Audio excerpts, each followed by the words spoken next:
And so it has been in the last half century that U.S. leaders, I don't say the United States, and I don't say we. We go and we do this and we go do that. I said, we? Wait a minute. We pay the taxes. We get screwed over. We get drafted to go, or we have to go in the army. And it's they who do this. U.S. leaders have intervened directly with force and violence. The terror bombing of El Chirrio neighborhoods in Panama City. How many people have heard about it? Not that much, because the media didn't really give it the kind of play that you would get. 3,000 people killed there in Panama City when George I invaded Panama. The 2 million people who have died in Angola with the CIA-supported UNITA, war of attrition against Angola. The almost 1 million who have died in Mozambique, again with these terror squads called Renamo, is the headline, the abbreviated title. It's not an acronym really. And again, supported by U.S. forces. The 1 million people who were killed in the military coup in Indonesia, which overthrew Sukarno, a military that was trained, equipped, advised, and whose salaries were even paid by the CIA and the U.S. State Department and such. So there have been these acts of mass murder. Now, the American people know very little of that. Very little of that gets even reported.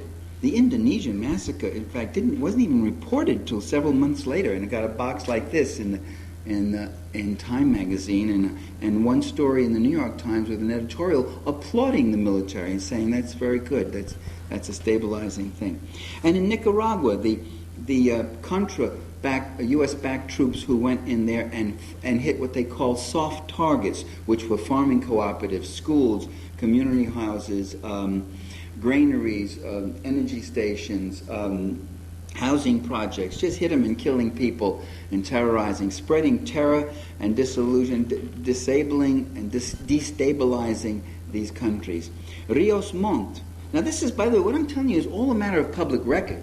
Rios Montt in Guatemala, who went with the Guatemalan army, that maddened, insane murder machine called the Guatemalan army, and President Clinton last year, you remember, 2 years ago, even went and apologized to Guatemala and said, we're sorry for our role when Rios Montt went in there and wiped out 600 Mayan villages, 600 of them, 200,000 people, men, women, and children, killed every single one of them in sight. And Clinton actually apologized and said, I feel your pain, I'm sorry. He didn't explain why was the U.S. supporting this thug and this terrorizer and this murderer. Why are we hated throughout the Middle East after we bombed Somalia and killed 10,000 people with a military intervention? Compliments of George I and Clinton who continued it. Why are we hated throughout Latin America? It's not just the Middle East. You can go through Latin America, you can go through other parts of the world, Pacific Basin, and you'll find people who will see the United States as intervening everywhere. Intervening either directly with their own troops, as in Grenada, Panama, Somalia, Iraq, Yugoslavia. I was in Yugoslavia in the summer of 1999. After Clinton's 76 days of bombing around the clock. You want to talk about terror? You could see it. But with carpet bombing, with knocking out bridges in the Danube River, depleted uranium in the Danube River, which is a source of drinking water for millions of people. The cancer cases. The next year I went to Iraq and I saw children with cancer. They said the leukemia rate among children has just skyrocketed, especially in southern Iraq around Basra and there. And to see these kids in these hospitals is one of the most heartbreaking things. From the terror bombing of U.S. and NATO forces in Iraq, spreading out that depleted uranium and everything else. They said we never had a high cancer rate in this country until that happened. All of that is terror. And so, but you see, our media doesn't tell us that. Our media tells us that we are an innocent nation. We are an American nation who has been holding out a helping hand to people all over the world. And now these forces of evil hate us. They hate us because we love freedom. Well, I think the people are rather innocent. I think they're innocent of what their leaders do in their name. And I think maybe it's time that we wake up, because the first condition of a democratic citizenry is to have a critical view of what's going on. I remember during the Gulf War, a student saying to me, well, this is the difference between you and me. Yeah, it's not very pretty what's happening there. They are destroying a lot of things. But I have my faith in President Bush. I place my faith in President Bush. That was the first Bush. Bush the first. George the first he was talking about. And he said, I trust President Bush. I said, what do you mean you have your faith? You have faith in President Bush? Faith? What are we doing? Religion here or politics? You have faith the way my Italian grandma had faith in St. Anthony. She used to go, oh my God. You go, oh, Georgie Bush, God bless. You light a candle to him? Or what are you talking about? Faith. What do you mean you trust?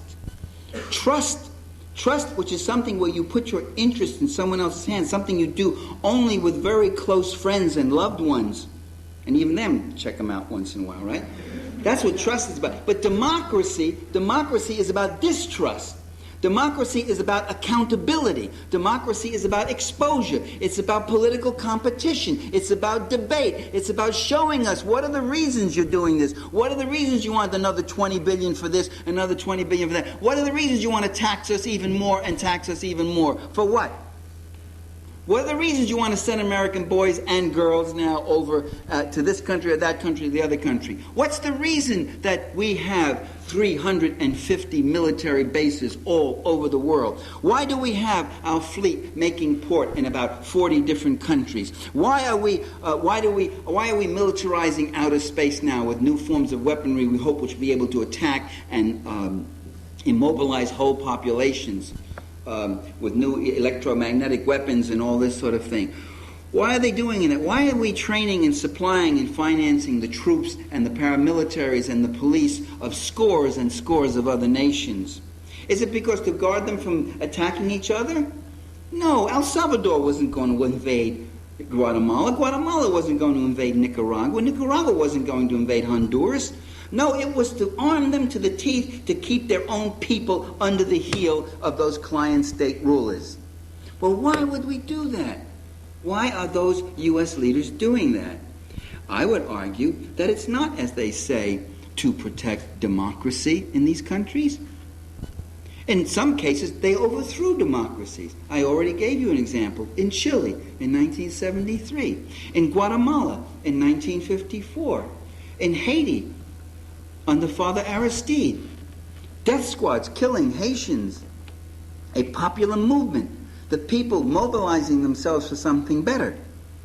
That's not what U.S. policy is about. Because George Bush and his friends and Bill Clinton and his friends do not represent the interests of the American people. They represent the interests of the transnational corporations. Their goal is to make the world safe for the Fortune 500. To prevent competing forms of political economic governance. That prevent countries or movements or organizations develop that say, we want to use the land and the labor and the capital and the natural resources of our country for our collective development, for ourselves. And we don't want to leave this open and leave it as just so much raw material for you guys to come in, take as you want, your agribusiness firms, your banks, your investors, your whatever else.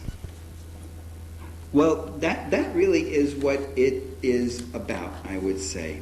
Because you can look and you can see there are dictators. And the U.S. opposes some of them, but also loves others. When Fidel Castro took over in Cuba and formed what he thought was a popular dictatorship, he was asked, do you have freedom of the press? He said, no, we don't really. You're not free in Cuba to preach capitalism, racism, sexism, or imperialism, or those things. We do have a controlled press. Why don't you have our capitalist point of view in here in Cuba? He said, well, we get all your stations from Miami anyway, but we'll be happy to put your viewpoint on our official television when you would make time and put our viewpoint on your television. Well, we can't do that because we have a free and independent press. Right. Okay, so we are told that we must oppose Cuba because Fidel Castro is a dictator. But wait a minute.